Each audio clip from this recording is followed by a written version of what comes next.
அனைவருக்கும் வணக்கம். நாம அக்யூ ஹீலர் உமர் ஃபாரூக் அவர்களின் புத்தகமான வீட்டுக்கு ஒரு மருத்துவர், அந்த புத்தகத்தை வாசித்து கொண்டிருக்கின்றோம்.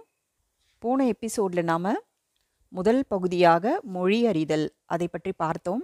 அதோட சின்ன ரீகேப் மட்டும் பார்க்கலாம். அதாவது நாம் மற்றவர்களோடு மொழியின் மூலமாக தொடர்பு கொள்கிறோம். நம் வீட்டு பிராணிகளின் மொழிகளை கூட அவங்களோட செய்கையின் மூலமாக நம்மால் அறிய முடிகின்றது. அதே போல் இயற்கையின் ஒவ்வொரு படைப்பிற்கும் ஒரு மொழி இருக்குது. இப்போ நாம் சாப்பிடுகிற உணவு நம்முடைய ஆரோக்கியத்துக்கு தீங்கை ஏற்படுத்தும் அப்படிங்கிறத நம்ம சாப்பிடும் பொழுதே யாராவது கூறினால் நம்ம என்ன பண்ணுவோம்? அப்படி கூறக்கூடியவர் வேறு யாரும் அல்ல, நம்முடைய உடல். நம்முடைய உடல் கூறுவதே நாம் புரிந்து கொள்வதுதான் உடலின் மொழி. ஆயுசு முழுக்க நம்முடைய உடல் நலனை தீர்மானிக்கிற நம்முடைய உடலின் மொழியை நாம் அறிய முற்பட வேண்டும். இந்த உடலின் மொழியை நாம் அறிவதன் மூலம் வளமான வாழ்க்கையை அமைத்து கொள்ள முடியும். நோய்களும் மருந்துகளுமற்ற வாழ்க்கையை நாம் வளமாக ஆக்கிக்கொள்ள முடியும். இதைத்தான் நம்ம பகுதி 1 பார்த்தோம். இப்போ நம்ம பகுதி 2க்கு போகலாம். தலைப்பு நலமே பலம். நலம் என்பது ஆரோக்கியம், நோயற்ற வாழ்வு. உங்கள் உடலுடைய முழுமையான நலம்தான் அதன் பலமாகவும் அமைகிறது. நம் உடலின் கட்டுமஸ்தான புறத்தோற்றமும் உடற்கட்டும் மட்டுமே ஆரோக்கியத்தை நிர்ணயிக்காது. உடலின் உள் இயக்கமே உடல் நலத்தை தீர்மானிக்கிறது. இன்னும் உடல் நலம் என்பது இயற்கை, நிரந்தரமானது. உடற்கட்டு என்பது பொய் தோற்றம், தற்காலிகமானது. எல்லாருமே உடலோட புறத்தோற்றத்துக்கு தான் முக்கியத்துவம் கொடுக்கறாங்க. ஆண்களா இருந்தா 6 பேக்ஸ் வைக்கிறது, பெண்களா இருந்தா அந்த உடலின் சைஸ் இப்படிதான் இருக்கணும் அப்படின்னு நினைக்கிறாங்க. ஸோ வெளியே பார்ப்பதற்கு எவ்வளவு அழகா இருக்கு, எவ்வளவு கட்டுமஸ்தா இருக்கு அப்படின்னு நினைக்கிறாங்க. ஆனா அதெல்லாம் பொய் தோற்றம். ஏன்னா நிரந்தரம் அற்றது, தற்காலிகமானது. ஸோ உடலோட ஆரோக்கியம் என்பது உடலின் உள் இயக்கம். இதுதான் நம்முடைய உடல் நலத்தை தீர்மானிக்குது. இன்னும் ஒரு அழகான ஒரு லைனு, உடல் நலம் என்பது இயற்கை, அதாவது ஆரோக்கியம் என்பது நேச்சுரல், இயற்கையானது. நோய்ங்கிறது தான் செயற்கையானது. ஆரோக்கியம், உடல் நலம் என்பது இயற்கையானது, இயல்பானது. நோய் என்பதுதான் செயற்கையானது. உடல் நலம் என்பது உருவ அடிப்படையிலானது இல்லை என்பதை நாம் உணரத் தொடங்குவதே உடலின் மொழியாகும். முதல் பாயிண்ட் என்ன சொல்றாரு?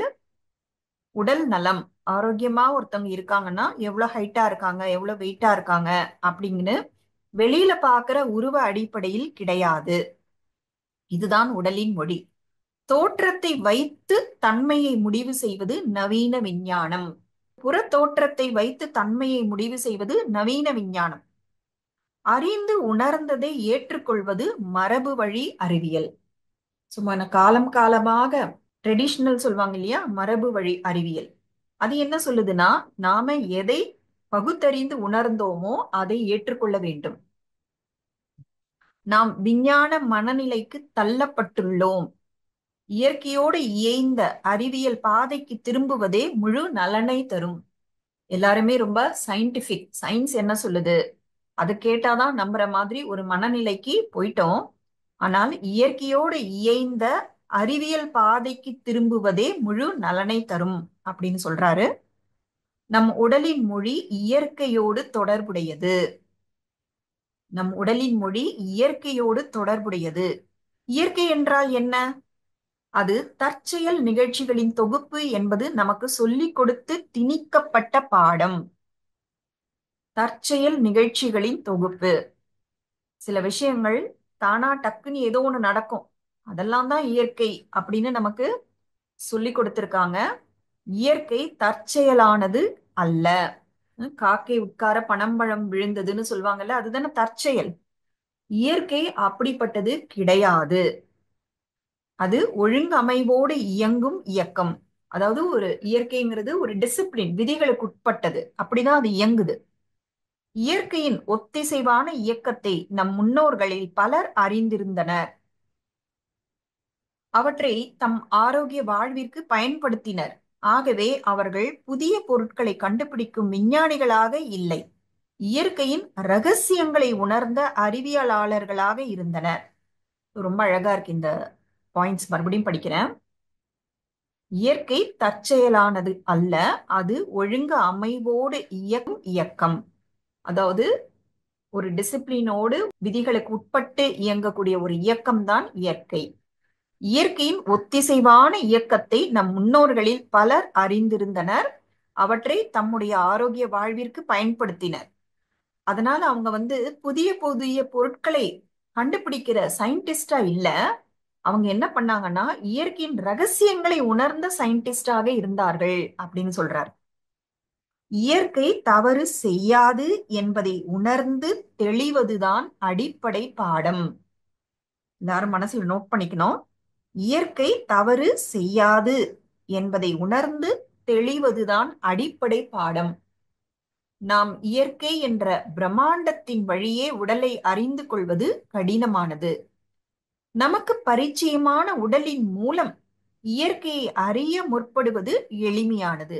ஏன்னா இயற்கை என்பது பிரபஞ்சம், அது பிரம்மாண்டமா இருக்கு. அதன் மூலமாக உடலை புரிஞ்சுக்கலாம் அப்படின்னு நினைச்சா அது ரொம்ப கஷ்டம்.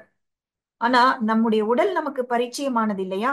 சோ நம்முடைய உடல் மூலமாக இயற்கையை புரிந்து கொள்வதுதான் எளிமையானது அப்படின்னு சொல்லியிருக்காரு. எனவே அடிப்படை பாடத்திற்கு மீண்டும் திரும்புவோம். இயற்கை தவறு செய்யாது என்பதை உடல் தவறு செய்யாது என்றே துவங்குவோம். எந்த உடல்நல கோளாறும் இல்லாத ஒருவர் தூசு அதிகமாக உள்ள ஒரு பஞ்சாலைக்கோ தொழிற்சாலைக்கோ செல்கிறார். அவருடைய மூக்கு தூசி கலந்த காற்றை சுவாசிக்கிறது. உடனே ஒரு பலத்த தும்மல் வெளிப்படுகிறது. இந்த தும்மலுக்கு விஞ்ஞான ரீதியாக ஒவ்வாமை, அதாவது அலர்ஜி என்று பெயர் வைத்து விடுவது சுலபம்தான். ஆனால் ஏன் தும்மல் ஏற்பட்டது? அவர் அந்த தொழிற்சாலைக்கு போகும் பொழுது அவருக்கு எந்த உடல்நல கோளாறும் இல்ல. ஆனா அங்க தூசியா இருக்கு. அந்த தூசி கலந்த காற்றை அவர் சுவாசிக்கிறாரு. உடனே ஒரு தும்மல் வெளிப்படுது. அப்ப என்ன சொல்றாங்க? இது அலர்ஜி அவருக்கு. இப்ப கேள்வி, ஏன் தும்மல் ஏற்பட்டது? தூசியை மூக்கு உள்ளே அனுமதித்து இருக்குமானால் அது நுரையீரலுக்கு செல்லும்.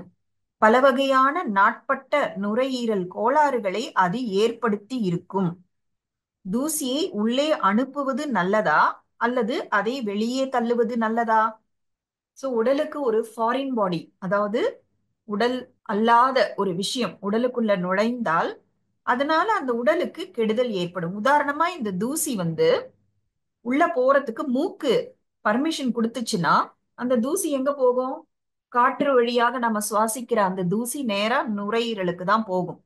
அப்ப என்ன நடக்கும்? அப்போ நாள்பட்ட நுரையீரல் கோளாறுகளை அது ஏற்படுத்தி இருக்கும்.